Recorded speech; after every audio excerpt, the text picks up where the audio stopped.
Bismillahirrahmanirrahim. Assalamu alaikum warahmatullahi wabarakatuh. Welcome to online Quran lesson. Dear student, آج ہم حدیث شریف number 10 پڑھیں گے. حدیث شریف نمبر 10 میں ہے منافقت سے پرہیز کیجیے.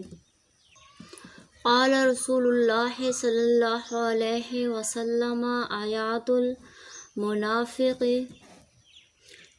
ثلاث اذا حدث کذب واذا وعد اخلف واذا اؤتمن خان.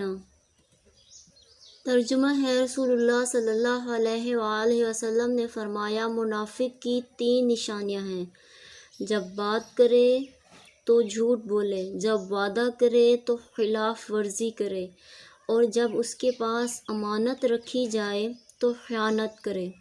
درس نصیحت ہے، گپ شپ میں جھوٹ بولنا، دھوکہ دینے کے لیے وعدہ کر کے پورا نہ کرنا، دوسروں کی چیز بغیر اجازت استعمال کرنا، یہ سب بدترین گناہوں میں شامل ہے. اگر آپ کو یہ حدیث اچھی لگی ہے تو آپ نے چینل کو سبسکرائب اور ویڈیو کو لائک کرنا ہے. انشاءاللہ تعالی نیکسٹ ہم حدیث شریف نمبر 11 پڑھیں گے. Thanks for watching.